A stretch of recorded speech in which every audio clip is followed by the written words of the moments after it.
Hi hello ನಮಸ್ಕಾರ ಎಲ್ರಿಗೂ. Welcome back to Vedu blogs Kannada. ಎಲ್ಲರೂ ಹೇಗಿದ್ದೀರಾ? ಐ ಹೋಪ್ ಎಲ್ಲರೂ ಚೆನ್ನಾಗಿದ್ದೀರಾ ಅಂದ್ಕೊಂಡಿದ್ದೀನಿ.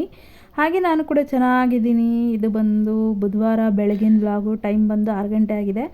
5:45ಗೆ ಎದ್ದಿದ್ದೆ. ಎದ್ದು ಬಾಗಿಲೆಲ್ಲ ತೊಳೆದ್ಬಿಟ್ಟು ರಂಗೋಲಿ ಎಲ್ಲ ಹಾಕ್ಬಿಟ್ಟು ಫ್ರೆಶ್ ಅಪ್ ಆಗಿ ಹಾಗೆ ಇವಾಗ ನೈಟ್ ಸಾಂಬಾರು ಮಾಡಿದ್ನಲ್ಲ ಬಸ್ಸಾರು, ಅದನ್ನು ಸ್ವಲ್ಪ ಬಿಸಿಗೆ ಇಟ್ಕೊತಾ ಇದ್ದೀನಿ. ಸ್ವಲ್ಪ ಕುದಿಸಿಟ್ಕೊಂಬಿಟ್ರೆ ಇವತ್ತು ಅದೇ ಸಾಂಬಾರೇ, ನೈಟ್ಗೂ ಅದೇ ಸಾಂಬಾರು ಬೇಗ ಯೂಸ್ ಆಗುತ್ತೆ. ಅದಕ್ಕೆ ಬಿಸಿಗೆ ಇಟ್ಕೊಂಡಿದ್ದೀನಿ. ಇವಾಗ ನೋಡಿ ದೋಸೆ ಇಟ್ಟು ದೋಸೆಗೆ ಅಂತ ನೆನಾಕಿ ರುಬ್ಬಿಟ್ಟಿದ್ರು.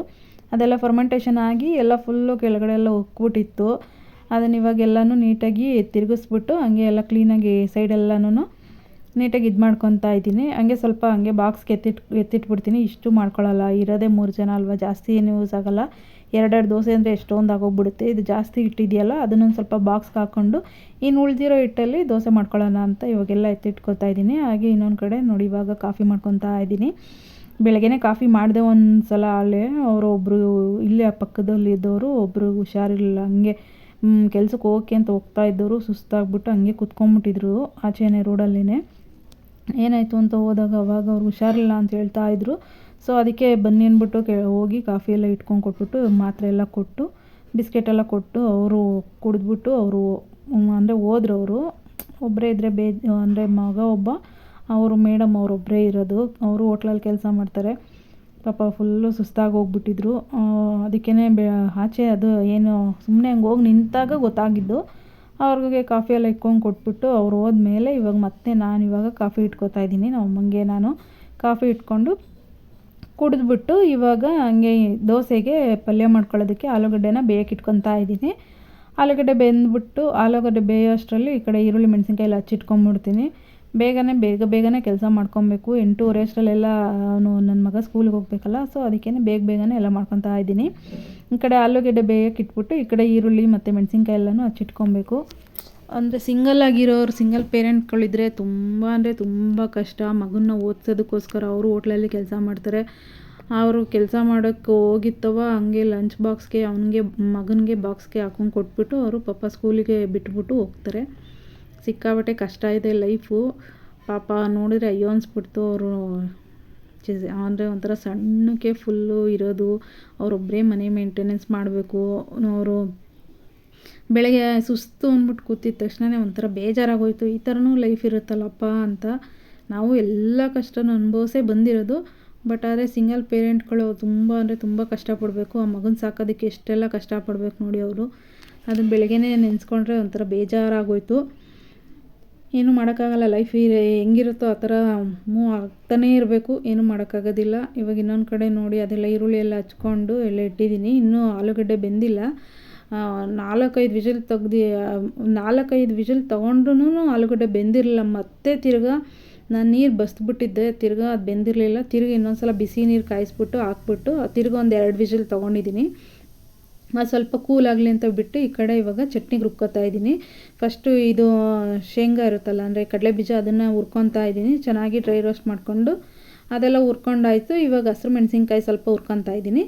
ಅವೆರಡು ಹುರ್ಕೊಂಡ್ಬಿಟ್ರೆ ಇನ್ನು ಮಾಮೂಲಿ. ಇವಾಗ ನೋಡಿ ಒಂದು ಸ್ವಲ್ಪ ಜಾರಿಗೆ ಕೊತ್ತಂಬರಿ ಸೊಪ್ಪು, ಸ್ವಲ್ಪ ಆಮೇಲೆ ಇದು ಬೆಳ್ಳುಳ್ಳಿ ಇರುತ್ತಲ್ಲ, ಬೆಳ್ಳುಳ್ಳಿನ ಬಿಡಿಸಿಟ್ಕೊಂಡಿದ್ದೀನಿ, ಅದೊಂದು ಸ್ವಲ್ಪ ಹಾಕ್ಕೊಬೇಕು. ಆಮೇಲೆ ಇವಾಗ ಹಸಿರು ಮೆಣಸಿನ್ಕಾಯಿ, ಇದು ಹುರಿದಿಟ್ಕೊಂಡಿರೋ ಹಸಿರು ಮೆಣಸಿನ್ಕಾಯಿ, ಹಾಗೆ ನಾನು ಫ್ರೈ ಮಾಡ್ಕೊಂಡಿದ್ದಲ್ಲ ಅಂದರೆ ಹುರ್ಕೊಂಡಿದ್ನಲ್ಲ ಅದು ಶೇಂಗಾ ಬೀಜ, ಸ್ವಲ್ಪ ಹುಣಸೆಹಣ್ಣು, ಹಾಗೆ ಉಪ್ಪು, ಇಷ್ಟು ಹಾಕ್ಕೊಂಡು ಚೆನ್ನಾಗಿ ಗ್ರೈಂಡ್ ಮಾಡಿಕೊಂಡ್ರೆ ಚಟ್ನಿ ರೆಡಿಯಾಗಿ ಹೋಗುತ್ತೆ. ಚಟ್ನಿ ಏನು ಈಸಿ. ನಂಗೆ ಶೇಂಗಾ ಚಟ್ನಿನೇ ಇಷ್ಟ, ಅದಕ್ಕೇ ಅದನ್ನೇ ಮಾಡ್ಕೊತಾ ಇದ್ದೀನಿ. ಇವಾಗ ನೋಡಿ ಸ್ವಲ್ಪ ಉಪ್ಪು ಹಾಕೋತಾ ಇದ್ದೀನಿ. ಸ್ವಲ್ಪ ಹುಣಸೆಹಣ್ಣು ಹಾಕ್ಕೊಂಡಿದ್ದೀನಿ, ಸ್ವಲ್ಪ ಉಪ್ಪು ಹಾಕೋತಾ ಇದ್ದೀನಿ. ಜಾಸ್ತಿ ಹುಣಸೆಹಣ್ಣು ಹಾಕಿದ್ರೂ ಹುಳಿ ಆಗಿಬಿಡುತ್ತೆ, ಅದಕ್ಕೆ ಒಂದು ಸ್ವಲ್ಪನೇ ಹಾಕ್ಕೊಂಡಿದ್ದೀನಿ. ಇವಾಗ ಇಷ್ಟು ಹಾಕ್ಬಿಟ್ಟು ಗ್ರೈಂಡ್ ಮಾಡಿಕೊಂಡ್ರೆ ಚಟ್ನಿ ರೆಡಿ. ನೋಡಿ ಇವಾಗ ಚಟ್ನಿ ರೆಡಿ ಆಯಿತು. ಇದನ್ನೇನು ನಾನು ಬಾಕ್ಸ್ಗೆ ಏನು ಹಾಕಲ್ಲ, ಹಿಂಗೆ ಇರುತ್ತೆ. ಇದೇ ಬಾಕ್ಸಲ್ಲಿ ಹಂಗೆ ಇರುತ್ತೆ. ಖಾಲಿ ಆದಮೇಲೆ ತೊಳೆದಿಟ್ಬಿಡ್ತಾರೆ. ಇವಾಗ ನೋಡಿ ಇನ್ನೊಂದು ಕಡೆ ಇವಾಗ ಆಲೂಗಡ್ಡೆ ಎಲ್ಲ ಚೆನ್ನಾಗಿ ಬೆಂದಿತ್ತು. ಇವಾಗ ಅದನ್ನು ಎಲ್ಲ ಬಿಡಿಸ್ಬಿಟ್ಟು ಸ್ಮ್ಯಾಶರಲ್ಲಿ ಎಲ್ಲ ಸ್ಮ್ಯಾಶ್ ಮಾಡ್ಕೊತಾ ಇದ್ದೀನಿ. ಇವತ್ತೇನು ಜಾಸ್ತಿ ವಿಡಿಯೋ ಮಾಡಿಲ್ಲ. ನಾನು ಬ್ರೇಕ್ಫಾಸ್ಟ್ ಮಾಡಿರೋದು ಅಷ್ಟೇ ವಿಡಿಯೋ ಮಾಡಿದ್ದೀನಿ. ಯಾವಾಗೂ ಏನು ತೊಳೆಯೋದು, ಬೆಳಗೋದು, ಗುಡಿಸೋದು ಇದನ್ನೇ ತೋರಿಸೋದು ಅಂತ ನಾನು ತೋರಿಸಿಲ್ಲ. ಜಸ್ಟ್ ನಾರ್ಮಲಾಗಿ ಬೆಳಗಿನ ರೊಟೀನ್ ಏನಿತ್ತು ನನ್ನ ಮಗ ಸ್ಕೂಲಿಗೆ ಹೋಗೋ ತನಕ ಅಷ್ಟು ರೊಟೀನ್ ಮಾತ್ರ ನಾನು ಶೇರ್ ಮಾಡ್ಕೊಂಡಿದ್ದೀನಿ. ಇವಾಗ ನೋಡಿ ಆಲೂಗಡ್ಡೆ ಎಲ್ಲ ಚೆನ್ನಾಗಿ ಸ್ಮ್ಯಾಶ್ ಮಾಡ್ಕೊತಾ ಇದ್ದೀನಿ. ಅಂದರೆ ಸ್ಮ್ಯಾಶ್ ಅಂದರೆ ಚೆನ್ನಾಗಿ ಸ್ಮ್ಯಾಶ್ ಮಾಡಿಕೊಂಡು ಆಮೇಲೆ ಇನ್ನು ಒಗ್ಗರಣೆ ಕೊಟ್ಕೊಂಡ್ರೆ ಆಲೂಗಡ್ಡೆ ಪಲ್ಯನೂ ರೆಡಿ. ಆಲೂಗಡ್ಡೆ ಪಲ್ಯ ಮಾಡೋದು ಒಂದು ಅಷ್ಟೇ. ಅಂದರೆ ಇದು ಚೆನ್ನಾಗಿ ಬೆಂದುಬಿಟ್ರೆ ಏನು ಅಷ್ಟೊಂದು ರಿಸ್ಕ್ ಇರಲ್ಲ. ಸ್ವಲ್ಪ ಬೆಳಗ್ಗೆ ಹೊತ್ತು ಇದೊಂದು ಸ್ವಲ್ಪ ರಿಸ್ಕ್ ಅಂತ ಅನಿಸುತ್ತೆ ಅಷ್ಟೇ.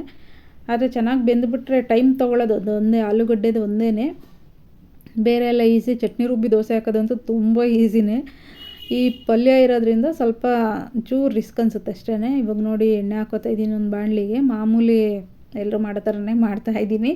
ಇವಾಗ ಸ್ವಲ್ಪ ಸಾಸಿವೆ ಹಾಕ್ಕೊಂಡು ಹಂಗೆ ಕಡಲೆಬೇಳೆ ಉದ್ದಿನಬೇಳೆ ಇರುತ್ತಲ್ಲ ಅದೊಂದು ಸ್ವಲ್ಪ ಹಾಕ್ಕೊತೀನಿ. ಅದನ್ನು ಫ್ರೈ ಮಾಡಿಬಿಟ್ಟು ಇವತ್ತು ಇದನ್ನು ಫ್ರೈ ಮಾಡೋ ಅಷ್ಟರಲ್ಲಿ ಒಂದು ಈರುಳ್ಳಿ ತೆಗೆದು ಅದರಲ್ಲಿ ಹಾಕೋ ಅಷ್ಟರಲ್ಲಿ ಈ ಫ್ರೈ ಮಾಡೋಕ್ಕೋ ಇಟ್ಟಿದ್ನಲ್ಲ ಕಡಲೆಬೇಳೆ ಉದ್ದಿನಬೇಳೆ ಅದೇ ಕಪ್ಪಾಗೋಯ್ತು. ಅಷ್ಟೊತ್ತು ಅದೇನಕ್ಕೆ ಟೈಮ್ ತೊಗೊಂತ ಗೊತ್ತಿಲ್ಲ. ಈರುಳ್ಳಿ ಹಾಕೋಷ್ಟರಲ್ಲಿ ಅಷ್ಟು ಟೈಮ್ ತೊಗೊಂತು. ಆಮೇಲೆ ಹಂಗೆ ಈರುಳ್ಳಿ ಹಾಕ್ಬಿಟ್ಟು ಫ್ರೈ ಮಾಡ್ಕೊತಾ ಇದ್ದೀನಿ. ಈರುಳ್ಳಿಗೆ ಒಂಚೂರು ಉಪ್ಪು ಹಾಕ್ಕೊಂಡು ಬೇಗ ಫ್ರೈ ಆಗೋಗುತ್ತೆ. ಬೇಗ ಅಂದರೆ ಸ್ಕೂಲಿಗೆ ಅರ್ಜೆಂಟ್ ಟೈಮ್ ಆಗುತ್ತೆ ಅನ್ನೋ ಟೈಮಲ್ಲಿ ಬೇಗ ಮಾಡಬೇಕು ಅಂದರೆ ಒಂಚೂರು ಉಪ್ಪು ಹಾಕ್ಕೊಂಡು ಬೇಗ ಬೇಯಿಸ್ಕೊಂಡು ಒಗ್ಗರಣೆಗೆ ಹಾಕ್ಕೊಂಡ್ರೆ ಬೆಟರು. ಇವಾಗ ನೋಡಿ ಇನ್ನೊಂದು ಕಡೆ ಇವಾಗ ಆಲೂಗಡ್ಡೆ ಎಲ್ಲ ಬೇಯಿಸಿದ್ನಲ್ಲ ಅದು ಹಾಕ್ಕೋತಾ ಇದ್ದೀನಿ. ಅರಿಶಿನ ಪುಡಿ ಹಾಕೋದು ಮರ್ತೋಯ್ತು. ಎಣ್ಣೆಗೆ ಅರಿಶಿನ ಪುಡಿ ಹಾಕಿದರೆ ಚೆನ್ನಾಗಿರೋದು ಕಲರ್ಫುಲ್ಲಾಗಿ. ನಾನು ಅರಿಶಿನ ಪುಡಿ ಹಾಕೋದೇ ಟೆನ್ಷನ್, ಏನೋ ಒಂಥರ ಬೆಳಗ್ಗೆ ಎದ್ದು ಅದು ಇದು ಗಡಿಬಿಡಿ ಆಗ್ತಾ ಇರುತ್ತೆ.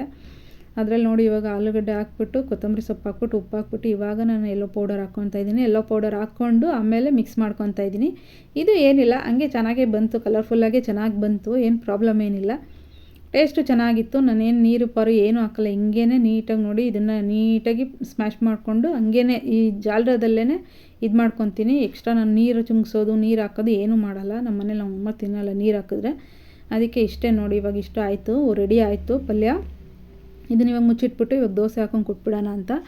ನನ್ನ ಮಗ ಏನು ಬೆಣ್ಣೆ ದೋಸೆ ಕೇಳ್ತಾ ಇದ್ದ. ನಾನು ಹಾಕೋದಕ್ಕೆ ಗಡಿಬಿಡಿಲಿ ಬರೀ ಎಣ್ಣೆ ಹಾಕ್ಬಿಟ್ಟೆ ಮಾಡಿದೆ. ಫಸ್ಟ್ 2 ದೋಸೆ ಎಣ್ಣೆ ಹಾಕಿದೆ, ಬಾಕ್ಸ್ಗೆ ಹಾಕೋದಲ್ವ, ಸೊ ಅದಕ್ಕೆ ಬೆಣ್ಣೆ ಹಾಕ್ಬಿಟ್ರೆ ಒಂಥರ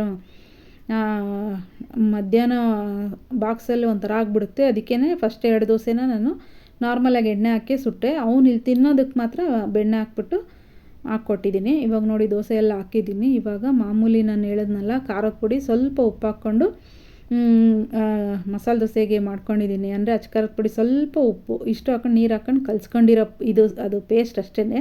ಅದನ್ನ ಇವಾಗ ಹಚ್ತಾ ಇದ್ದೀನಿ.